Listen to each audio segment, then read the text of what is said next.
Irmã Carmelândia, nós estamos indo para aquele momento da ministração da Palavra de Deus. Antes também quero fazer menção da minha esposa, não é?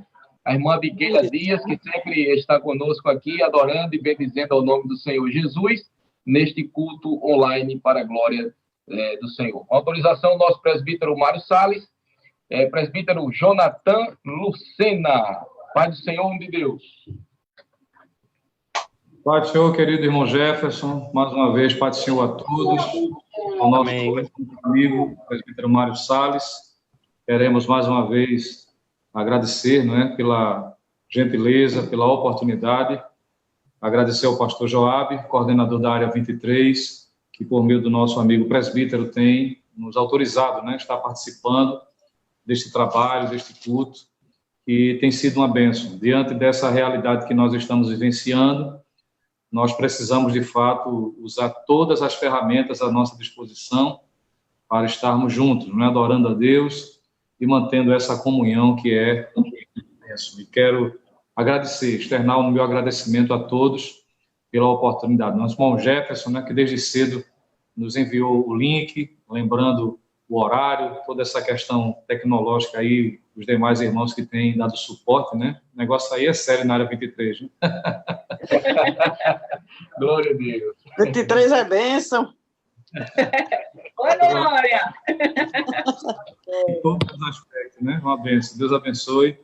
E, mais uma vez, agradeço pela gentileza. E seguindo aí a orientação do nosso presbítero, também nosso irmão Jefferson, que está auxiliando aí na direção deste trabalho, queremos ler um texto da Palavra de Deus, mas antes justificar, era desejo nosso termos iniciado desde o início mesmo do culto, mas chegamos praticamente nesse momento, tivemos uma atividade na congregação, onde nós cooperamos com o pastor, e cheguei exatamente nesse instante, mas há tempo, graças a Deus, de receber já a oração também, aproveitando os louvores, Nossa irmã Salete, que também prestigia esse culto, é uma bênção, Deus abençoe.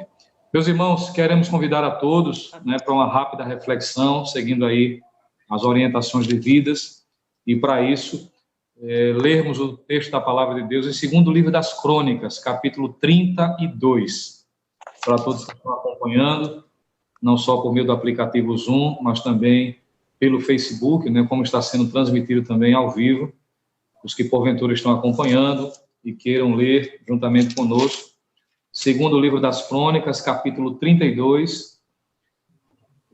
Queremos meditar na Palavra de Deus. Para a gente ganhar tempo, como a gente vai estar periodicamente lendo esses versículos, eu vou me deter ao versículo de 1 a 8, mas eu queria apenas ler o versículo 7 e o versículo de número 8.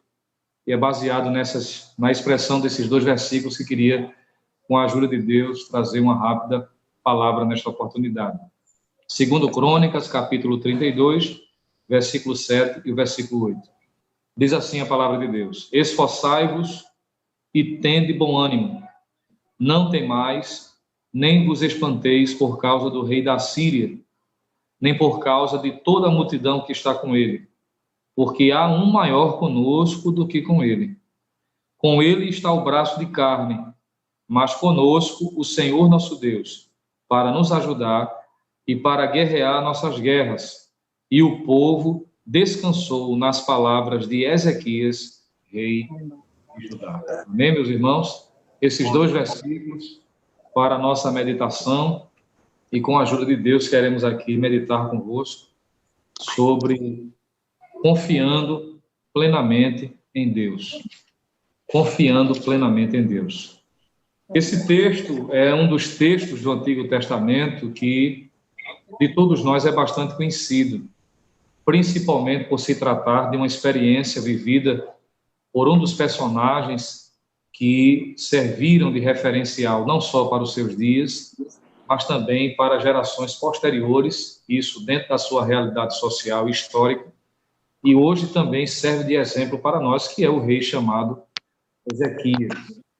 Quando nós paramos para meditar sobre Ezequias e a realidade em que ele estava inserido, qual era o contexto histórico de seus dias, nós vamos perceber de que as informações que a Bíblia dá a respeito de como estava o período em que Ezequias vivenciou, tem uma palavra que descreveria muito bem que é a palavra decadência.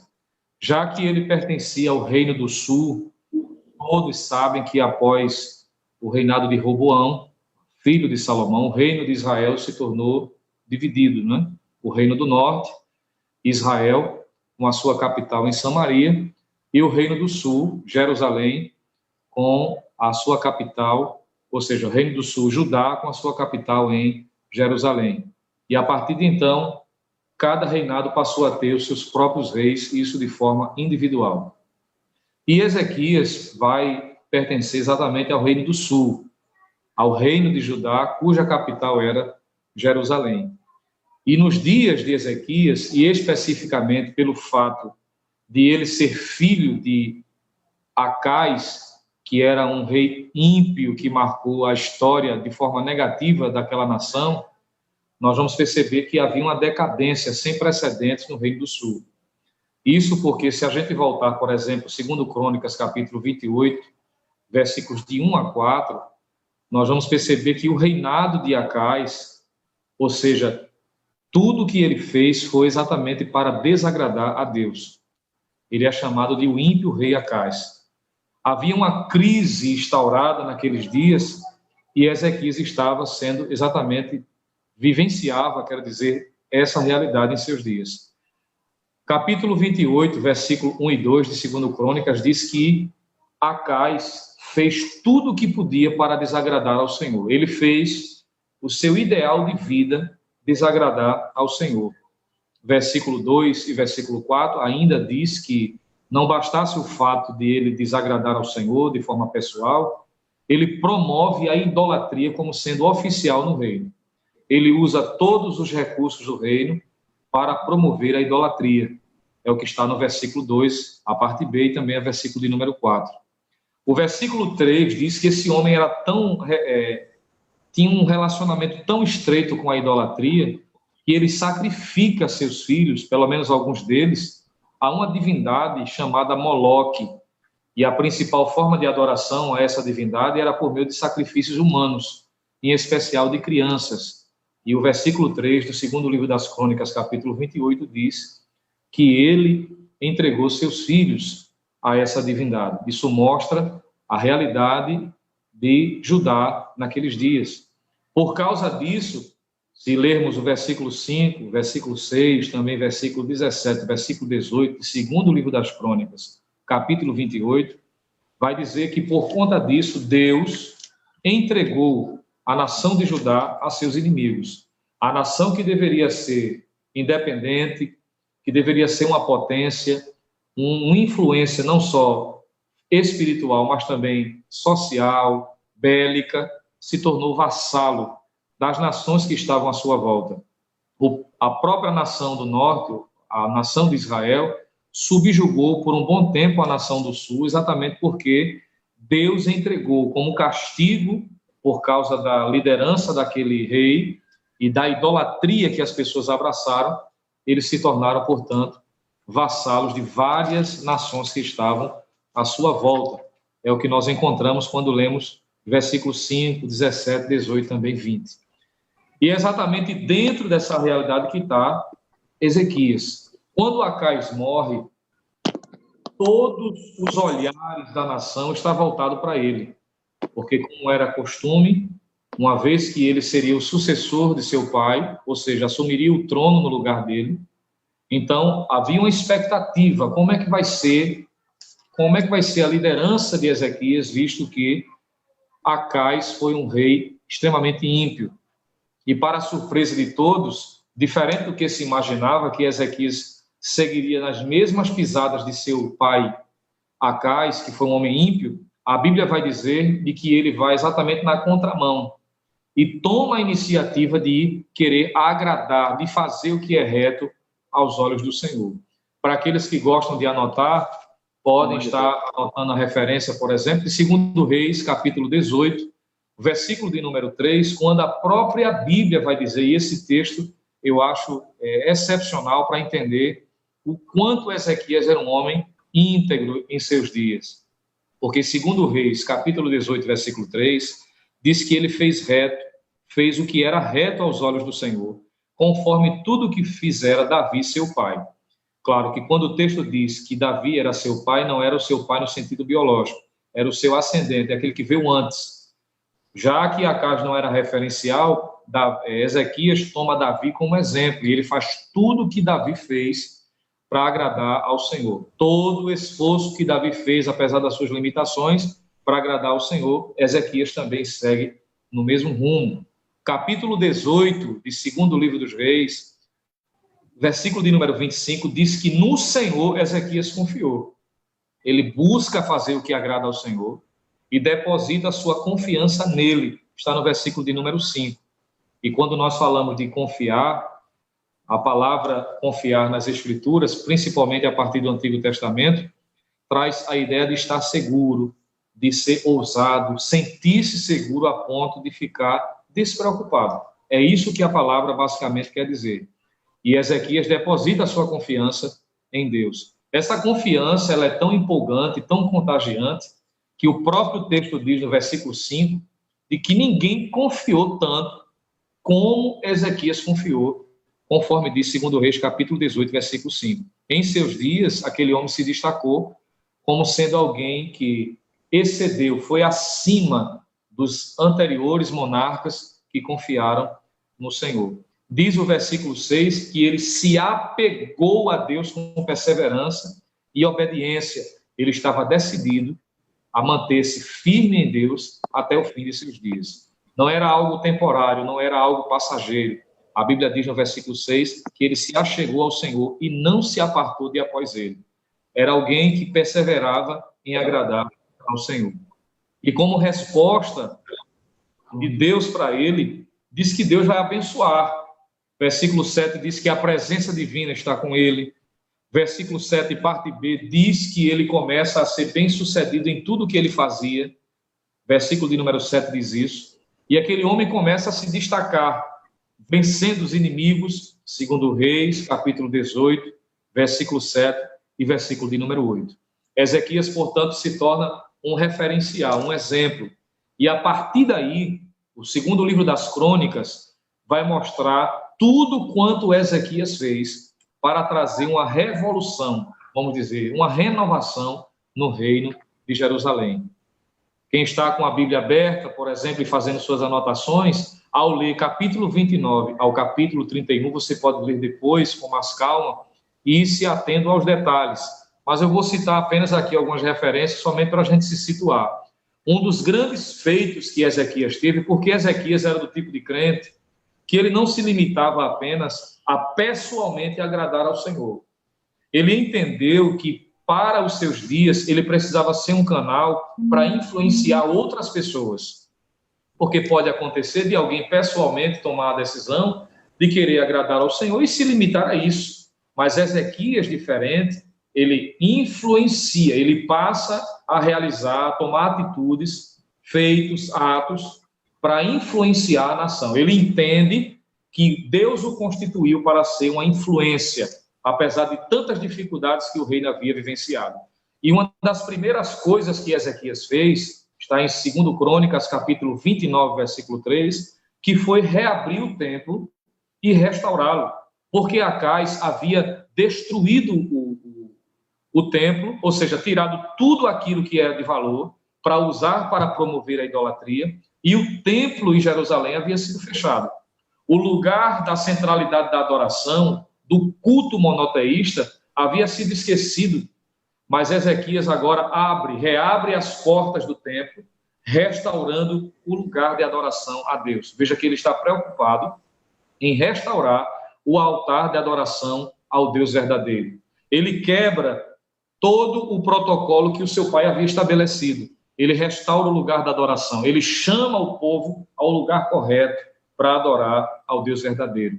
Ele vai reintegrar o ministério dos sacerdotes e dos levitas, que uma vez que o templo estava fechado, havia também, consequentemente, cessado o ministério, não fazia serviço, não fazia jus ao fato de eles serem sacerdotes, não fazia sentido estar no templo, porque o templo estava fechado. O ministério dos levitas e sacerdotes havia sido interrompido, e Ezequias restaura isso também. Ele chama aqueles que haviam sido separados para exercer o ministério sacerdotal e levítico para voltar ao templo. Ele purifica, porque, como eu disse, Acais era um rei ímpio e ele promoveu a idolatria e colocou postes ídolos dentro do templo de Jerusalém para provocar a ira do Senhor. E ele Ezequias vai exatamente purificar, trazer toda essa pureza, purificando todo o templo para que esteja apto de ser o Deus verdadeiro adorado ali. Uma vez que ele purifica e tira tudo o que desagradava ao Senhor de dentro do templo, o culto a Deus é restabelecido. O povo agora é influenciado e levado a adorar ao Deus verdadeiro. A idolatria, os laços da idolatria foram quebrados. É o que diz a palavra de Deus. Para quem está anotando, pode anotar 2 Crônicas, capítulo 29, versículo 20 ao versículo 36, e também capítulo 31, versículo 1. Ele quebra os laços da idolatria. E ele restabelece a celebração da Páscoa, que todos nós sabemos que era a festa principal dos judeus, que apontava para o grande livramento, em que Deus agiu graciosamente, tirando o povo, os hebreus, da terra do Egito. E para que ficasse ciente e vívido na mente de cada judeu, essa festa da Páscoa deveria ser observada anualmente. Ele restabelece, ele chama o povo para a adoração, ele regulariza as escalas do sacerdote, ele estabelece a ordem do culto. Veja que esse homem está trazendo uma influência sem precedentes. Ele começa a influenciar, o reinado dele começa a ser uma referência, não só social, porque ele começa a obedecer os princípios da palavra, mas, sobretudo, espiritual, conduzindo o povo para a adoração. Mas observe que o texto que nós lemos, capítulo 32, versículo 1, eu queria chamar a sua atenção para o que diz o versículo 1. Como eu disse, nós queríamos ler alguns versículos desse capítulo rapidamente para a gente ser bem objetivo, para não cansar os nossos amados irmãos. Mas veja aí, 2 Crônicas, capítulo 32, o versículo 1 diz assim: depois dessas coisas e dessa fidelidade, veio Senaqueribe, rei da Síria, e entrou em Judá, e acampou-se contra as cidades fortes, e intentou separá-las para si. Veja como o capítulo 32 começa: depois dessas coisas e dessa fidelidade.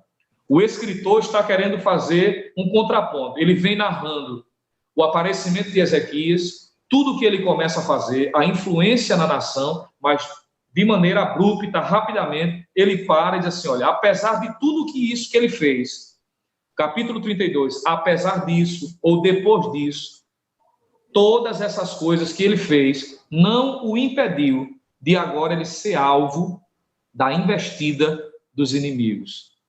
Depois que ele estabelece o reinado, traz a influência religiosa, traz o povo para a adoração, a Bíblia diz que agora Ezequias vai experimentar um momento de dificuldade que eu penso que isso não fazia parte do seu cronograma, é algo que ele não esperava. Porque para alguém que está se dedicando a Deus, para alguém que está fazendo a obra do Senhor, para alguém que está servindo de coração e influenciando outros a servirem, é possível que alguém alimente a ideia ou a sensação de que tudo vai correr bem, não vai ter nenhum tipo de dificuldade, não vai surgir nenhum problema. E diferente disso, o texto diz que, apesar de toda a fidelidade dele, Deus permite que ele agora experimente um momento de dificuldade. Daí vai a primeira lição que nós aprendemos aqui, de forma prática com Ezequias. É que quem confia em Deus não está imune às dificuldades. Quem serve ao Senhor não está ileso aos problemas desta vida. Há perseguição, há um obstáculo, há uma dificuldade. É possível, queridos irmãos, que eu esteja falando para um de vocês que está passando por isso nesse momento, principalmente dentro dessa realidade de pandemia, onde Deus tem nos despertado ainda mais para ser uma referência, para ser um instrumento de Deus no meio da família, na igreja, no trabalho, para aqueles que estão trabalhando, seja onde for. Quanto mais nos aproximamos de Deus e fazemos pessoas chegarem perto de Deus, tenha certeza de que os inimigos vão se levantar, as dificuldades vão surgir. Eu sei que você tem vivenciado isso também. Talvez você esteja vivenciando agora, talvez você já vivenciou e sabe muito bem o que é isso na prática. E se ainda não vivenciou ou não está vivenciando, me permita dizer algo a você. Eu não preciso ser profeta para dizer a você, porque isso está na Bíblia. Porque se você não passou ou não está passando, mas você está se esforçando para ser fiel a Deus, se prepare, porque muitas dificuldades você vai enfrentar. Mas eu tenho uma palavra de Deus para você, é que na medida em que as dificuldades se levantem, o Deus Todo-Poderoso, ele vai se responsabilizar para fazer o que necessita. Você crê nisso? Se você crê, levante a sua mão e dê uma glória para Jesus, porque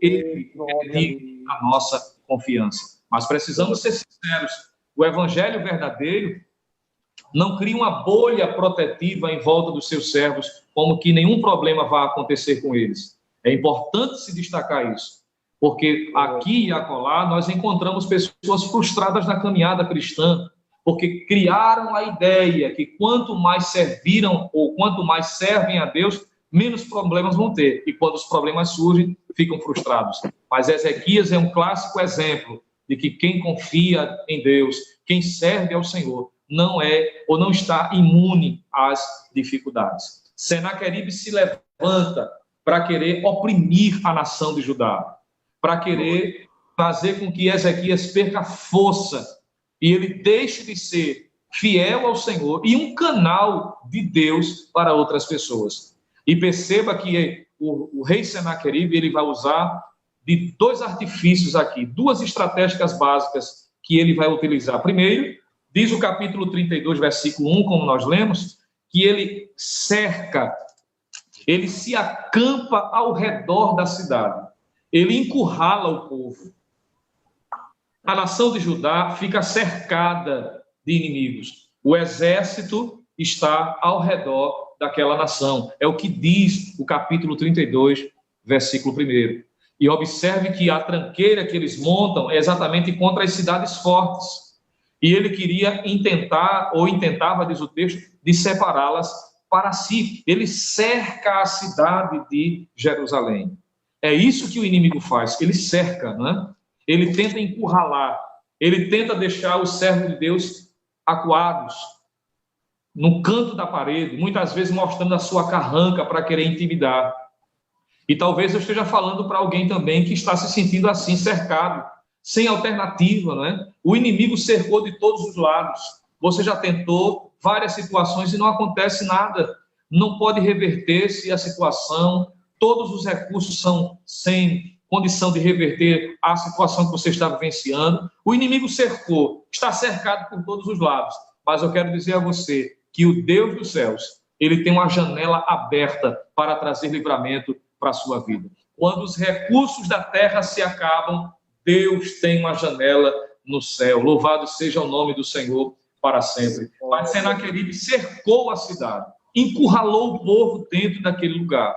E não fez apenas isso. O texto bíblico vai dizer que ele manda mensageiros contra o rei para trazer palavras negativas, para desmotivar o rei e desmotivar, consequentemente, aquele povo. Observe, todos nós sabemos que há palavras negativas que são mais letais do que armas de fogo.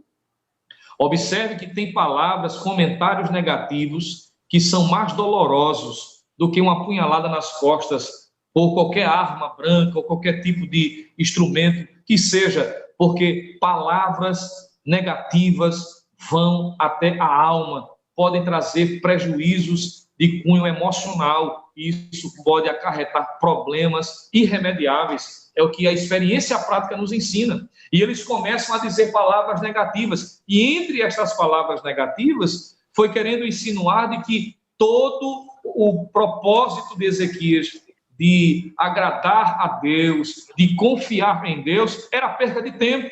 E Ezequias, então, percebe a necessidade de tomar algumas iniciativas para se contrapor aos inimigos. E o próprio texto vai dizer que quando Ezequias percebe que Senaqueribe está intentando entrar na cidade de Judá, ele toma algumas atitudes. Veja comigo, por favor, o que diz o capítulo 32, E o versículo de número 3 diz assim: teve conselho com seus príncipes e os seus varões, para que se tapassem as fontes das águas que havia fora da cidade, e eles o ajudaram. Ele começou a fazer o que estava à sua condição, aquilo que era da sua competência fazer, para não facilitar para os inimigos. E o que é que ele faz? Ele tapa as fontes de águas para dificultar a estadia dos inimigos do lado de fora. Ele percebe a necessidade de fazer com que o inimigo não tivesse facilidade. Ele não pode baixar a guarda. Ele precisa fazer algo que impeça o avanço do inimigo contra aquela cidade. Em segundo lugar, além de tapar as fontes, diz o texto que ele passa a fortalecer as partes vulneráveis daquela cidade de Jerusalém. Está no versículo de número 5. E ele se fortificou e edificou todo o muro quebrado até as torres, e levantou o outro muro para fora, e fortificou a Milo na cidade de Davi, e fez armas e escudos em abundância. Veja que ele toma a iniciativa de fortalecer as partes vulneráveis, para que os inimigos não tenham facilidade de entrar. Ele faz com que os inimigos não tenham facilidade de estar à volta, e, consequentemente, ele cria um ambiente para dificultar a entrada do inimigo. Ele não permite brecha nenhuma, nem brecha externa, nem brecha interna. Ele vai tapando todas as possibilidades de o inimigo ter facilidade de entrar. E isso é uma lição espiritual para nós. Nós precisamos fazer aquilo que compete a nós fazermos. O que é da competência de Deus, Deus fará. Mas aquilo que é para nós fazermos, nós precisamos fazer. E assim como Ezequias, precisamos perceber se há áreas vulneráveis da nossa vida. Talvez eu esteja falando para alguém que percebe que há áreas da sua vida que estão vulneráveis, que precisam ser fortalecidas. Talvez a área da vida espiritual, por exemplo, da vida de oração, precisa ser fortalecida para que o inimigo não tenha a facilidade de investir contra você. Talvez a área em que você precise ler mais a Bíblia, estudar a palavra do Senhor, você precisa se fortalecer. Talvez o fortalecimento diz respeito ao convívio interpessoal dentro da realidade familiar. Talvez nesse momento de isolamento, né, de pandemia, onde nós estamos necessariamente sendo forçados a estar dentro de casa por mais tempo, o convívio para algumas pessoas tem sido desafiador. E esse relacionamento interpessoal precisa ser fortalecido. O marido para com a esposa para com o esposo, o filho para com os pais, e assim de forma recíproca, para que o inimigo não tenha brechas para investir contra a sua família. É a sua parte nisso fazer, fortalecer, para que o inimigo não tenha facilidade de entrar. E a Bíblia diz no versículo de número 6, que ele pôs oficiais de guerra sobre o povo, para dar uma tranquilidade àquela nação. Mas ele não se limita apenas a isso. A Bíblia diz que ele, estrategicamente, ele vai tomar a iniciativa, uma vez fortalecendo, fazendo aquilo que era necessário, não só na parte de fora da cidade, como também na parte de dentro. Ele vai trazer uma palavra de ânimo, porque quando lemos capítulo 32, versículo 7, diz que ele reúne o povo na praça da cidade e pronuncia as seguintes palavras, que nós já lemos aqui no início da reflexão. Ele diz: esforçai-vos e tende bom ânimo, não temais, nem vos espanteis por causa do rei da Síria, nem por causa de toda a multidão que está com ele, porque há um maior conosco do que com ele. Ezequias passa a exortar o povo, primeiro trazendo uma palavra de ânimo, dizendo para eles: esforçai-vos. Se você está com a Bíblia na versão atualizada, no lugar da expressão esforçai-vos, você vai encontrar a expressão sejam fortes. E a ideia aqui de se esforçar é isso, se tornar forte, trabalhar com afinco. Ora, precisamos entender que nenhuma exortação na Bíblia é sem propósito. Se Ezequias disse ao povo que era para eles se esforçarem, para eles serem fortes, é porque Ezequias estava percebendo que o ataque do inimigo, o cerco de Senaqueribe e as suas afrontas estava minando as forças daquelas pessoas. Talvez já era perceptível no rosto de alguns que estavam se esgotando fisicamente, espiritualmente desanimados. Já não era mais forte como antes era. A força já havia se esvaído. E exatamente com o propósito de corrigir isso, Ezequias diz: esforçai-vos, tornem-se fortes, trabalhem ainda mais, não se deixem esmorecer. A primeira palavra que ele diz. Segunda, ele diz: tende bom ânimo. Ora, ter bom ânimo, o que seria o contrário de ter bom ânimo? É estar desanimado. Na versão atualizada diz: não tenham medo. Veja que, além de perderem as forças, eles estavam desanimando.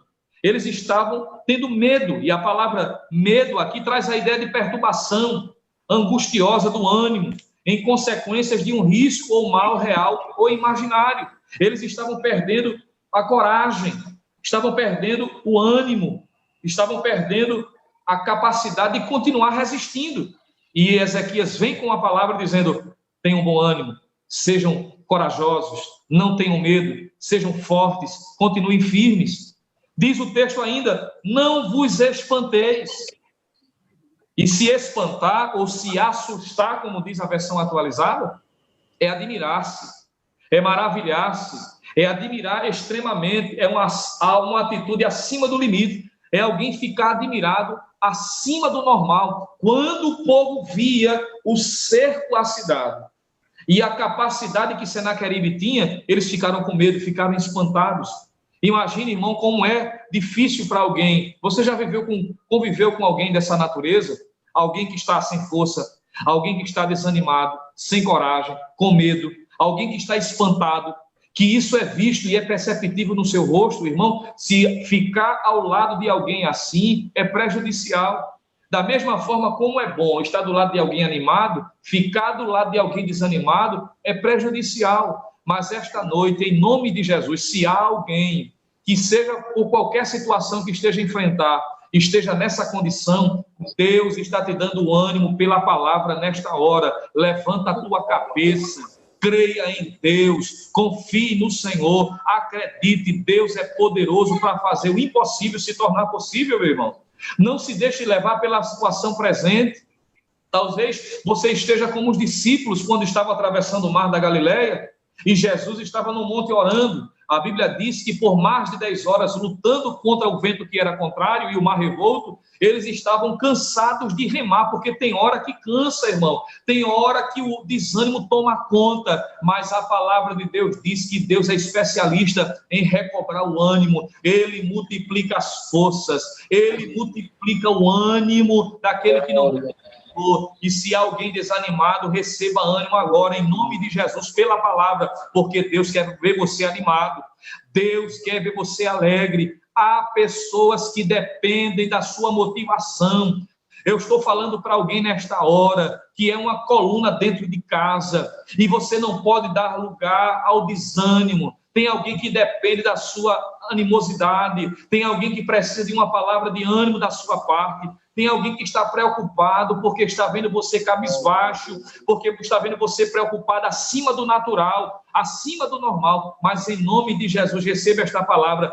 Deus lhe dá ânimo, meu irmão. Deus lhe levantou para ser um canal de motivação. Se você crê nisso, glorifique ao nome do Senhor, porque a palavra de Deus está indo ao seu coração nesta hora e Ele está lhe motivando. Ele quer ver você alegre, servindo a Deus com alegria. Você pode dizer amém por isto? Pela palavra do Senhor, Deus está motivando os seus servos nesta hora. Mas talvez alguém fosse perguntar a Ezequias, para a gente concluir esta rápida reflexão, talvez alguém questionasse: Ezequias, como é que você tem a capacidade, em meio a toda essa circunstância, e exigir de nós que tenhamos força, que tenhamos ânimo, que tenhamos coragem e não nos espantemos contra o rei da Síria e todo o exército que está. Qual é a motivação? Qual é a razão? Porque na ordem natural era para que eles estivessem desanimados de fato. O senso comum apontava para que eles estivessem desanimados. Isso é o curso natural. E Ezequias disse que, do contrário disso, era para eles estarem sendo fortes, corajosos, animados e não se espantar. Talvez alguém fosse questionar: rei, me permita, talvez o senhor esteja sendo presunçoso. Eu acho que é demais exigir isso.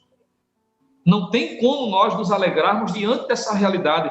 E antes que alguém fosse questionar, Ezequias dá as razões e as motivações que ele tinha para confiar pessoalmente em Deus, mas também para motivar outros a confiarem. Você está com a Bíblia aberta? Veja o que diz 2 Crônicas, capítulo 32, versículo de número 8, versículo 7, digo, e versículo de número 8. A parte B do versículo 7, quando, após ele dizer melhor, esforçai-vos e tende bom ânimo, não temais nem vos espanteis, por causa do rei da Síria, nem por causa de toda a multidão que está com ele, ele diz assim, porque há um maior conosco do que com ele. Aleluia. A primeira razão que Ezequias tinha para confiar plenamente em Deus, para depositar sem reservas a sua confiança no Senhor e motivar outros a confiarem igualmente, é que há um maior. Glória a Deus. Ele se reporta a um atributo que todos nós sabemos, que dentro da teologia é chamado de transcendência. Ou seja, ele se reporta à grandeza de Deus. Quando ele diz assim, há um maior, ele está falando da grandiosidade de Deus, está falando da transcendência, que Deus está acima, que Deus é grande, que Deus está acima de todas as coisas. Esta era uma das razões que Ezequias tinha para confiar tanto em Deus e motivar outros a confiarem igualmente. Eu preciso lhe lembrar nesta noite que o Deus a quem nós servimos, ele é grande, ele é grandioso. Eu não sei se você pode dizer isso aí onde você está, se você está do lado está com você alguém cultuando nesse momento, diga para essa pessoa aí, Deus é grande, diga para ele, Deus é grande, o nosso Deus é maior. Quantos podem glorificar o nome do Senhor por isso? Essa Bíblia diz, há um maior. A Bíblia diz que Deus é tão grande, Isaías capítulo 6, versículo 1, que o Senhor está assentado num alto e sublime trono. Veja que coisa tremenda. Em Isaías capítulo 40, versículo 22, diz que Deus é tão grande que ele está assentado sobre o globo da terra e os seus moradores são como gafanhotos aos seus olhos. Em Isaías capítulo 40, versículo 12, diz que ele mediu na sua mão as águas, mediu os céus a palmo e pesou os montes e em balanças de precisão. Isaías 40, versículo 12. No capítulo 40, versículo 15, diz que Deus é tão grande que as nações para Deus é como uma gota de água que cai dentro de um balde. Não é nada. Deus é maior do que todas as coisas. Em Isaías 40, versículo 26, diz que Deus chama as estrelas pelo nome. E por ele ser grande em força e forte em poder, nenhuma vem a faltar. A Bíblia diz em Naum 1:3 que Deus é tão grande que as nuvens dos céus é o pó, ou são o pó dos pés de Deus. Que coisa tremenda, que Deus grandioso a que nós servimos. A Bíblia diz que Deus é tão grande que nem o céu, dos céus podem contê-lo. E quando o salmista no Salmo 91 faz referência a ele, diz assim, aquele que habita no esconderijo do Altíssimo, veja que ele usa a expressão no superlativo, a sombra do Onipotente descansará. Deus é grande, Deus é grandioso. E um dia eu estava em um culto e o irmão disse, Deus é grande, e o outro disse, ele é grandão, e ele é grandão mesmo, viu? E o grandão está entre nós esta noite, recebendo a sua para você, eu sou maior, eu sou maior, eu sou maior do que Senaqueribe, eu sou maior do que o exército que lhe afronta, eu sou maior do que a palavra contrária, eu sou maior do que o diagnóstico que fizeram a seu respeito, eu sou maior do que a crise instaurada no mundo, eu sou maior do que o coronavírus, eu sou maior do que a crise mundial, eu sou maior, eu sou grande e o Deus que é grande está com você, ombro a ombro, lado a lado. Você pode dar uma glória bem forte para Jesus, porque o glória é Deus. Oh, coisa boa, que coisa maravilhosa. Deus, ele é grande. Bendito seja o nome do Senhor. Diz em Josué capítulo 2, versículo 11, porque o Senhor vosso Deus é Deus em cima no céu e embaixo na terra. Porque Deus é tão grande, não há nenhuma barreira geográfica para ele.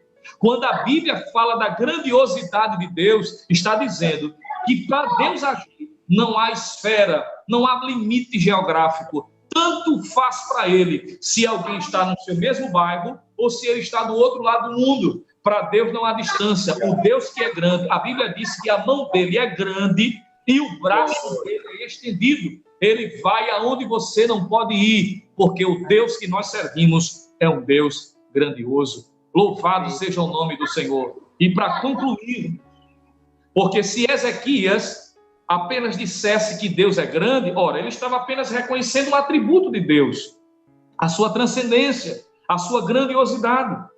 Mas ele não se limita apenas a se reportar a esse atributo divino, porque seguindo a leitura, ele diz assim, porque há um maior, isso é um aspecto de Deus. Ele está dizendo, Deus é grande, mas ele continua dizendo, e esse Deus que é maior está conosco.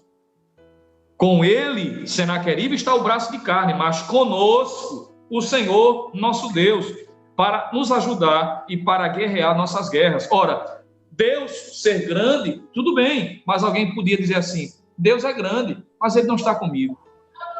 Mas Ezequias não permite que ninguém pense assim. Ezequias diz, o Deus que é grande está conosco. Oh, glória a Deus. Ele se reporta à transcendência de Deus e, ao mesmo tempo, ele se reporta àquilo que a teologia chama de imanência, a presença pessoal de Deus, que é um atributo exclusivo da divindade. O único Deus que se manifesta pessoalmente. Observe que no decorrer de toda a história das religiões, sejam aquelas que se perderam na história da humanidade, ou que ainda hoje existem, todas as divindades adoradas eram divindades que tinham um relacionamento unilateral com os seus adoradores. Não havia nenhum relacionamento pessoal, apenas os adoradores servindo a divindade, mas o Deus verdadeiro, ele se relaciona, ele está ombro a ombro, ele está lado a lado, é o que diz a palavra de Deus. E essa presença é a razão de nós confiarmos nele. Em 2 Crônicas, capítulo 15, versículo 2, diz que essa presença, ela é condicional. Quando Deus disse a um rei também, em um momento de dificuldade, ao rei chamado Asa, também rei do sul, ele diz, o Senhor está convosco, enquanto vós estás com ele. E se o buscardes, o achareis. Porém, se o deixardes, vos deixará. Deus estava dizendo, Asa, enquanto você estiver comigo, eu estou com você. Eu não abro mão de você. Eu não deixo você à deriva. Eu não deixo você só. Agora, se você me deixar, eu lhe deixo. É condicional. Eu só estou com você enquanto você estiver comigo. Mas se você continuar comigo, como diz aqui o nordestino, né? Pode dar sangue na canela. Eu não abro mão de você. Eu estou com você ombro a ombro, lado a lado.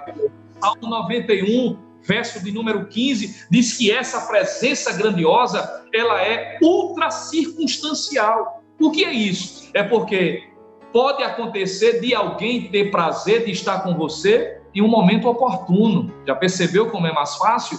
Quando as coisas estão indo bem, quando tudo está favorável, é comum. Você está cercado de amigos, pessoas que costumeiramente ligam para você, procuram a sua residência, mas quando o cerco se aperta, quando a situação é difícil e quando a prova bate à sua porta, é comum aqueles que no momento da aprovação não vai receber nenhum benefício se afastar, só está momentaneamente, só está se houver um benefício, se houver um retorno, mas Deus não é assim. Isaías 43, versículo de número 2, ele disse, quando passare pelas águas, estarei contigo, e quando pelos rios, eles não te submergirão, quando passares pelo fogo, não te queimarás, nem a chama arderá em ti. Em Salmo 91, versículo de número 15, para aqueles que habitam no esconderijo do Altíssimo, Deus prometeu dizendo, estarei com ele na angústia, livrá-lo-ei e o glorificarei. Deus está contigo, meu irmão.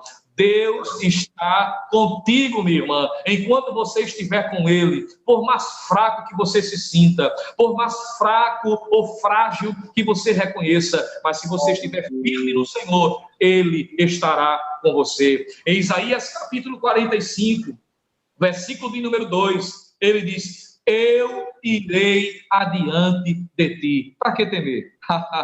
Se Deus está na nossa vanguarda, se Deus está na nossa frente, irmão, Se Deus é o seu escudo, se Ele está com você, Ele não está dizendo, vai agora, pode ir. Ele está dizendo, eu irei adiante de ti. Por que tu vai na minha frente, Senhor? Porque eu vou endireitar os caminhos tortos. Eu vou quebrar as portas de bronze. Eu vou despedaçar os ferrolhos de ferro. Tem coisas na tua frente que você não pode resolver. Tem coisas na sua dianteira que você não pode solucionar. Eu vou na sua frente. Eu respondo por você. Eu vou dar as credenciais necessárias. Eu vou responder no seu lugar. Eu vou lhe defender diante das acusações. Eu irei adiante de ti. Você pode glorificar a Jesus porque Ele está com você. Em Jeremias capítulo 1, versículo 19, Deus disse ao profeta Jeremias que havia sido comissionado para uma tarefa difícil em seus dias, ser profeta no Reino do Sul. Deus disse a ele, e pelejarão contra ti. Veja a linguagem que Deus usa. Deus usa a linguagem de guerra, Deus usa a linguagem de batalha. Deus estava dizendo para Jeremias, eu não te chamei para uma colônia de férias, querido.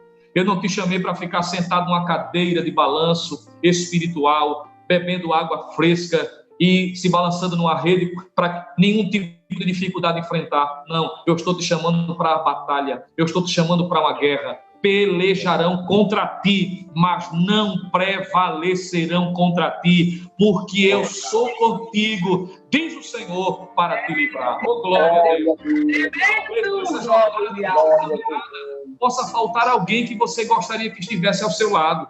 Talvez alguém que esteja acompanhando pelo Facebook possa se dizer assim, como eu queria que estivesse alguém do meu lado para me acompanhar. Talvez o cônjuge, a esposa, ou o esposo, o filho, o parente, o amigo, mas muitas vezes você se encontra só.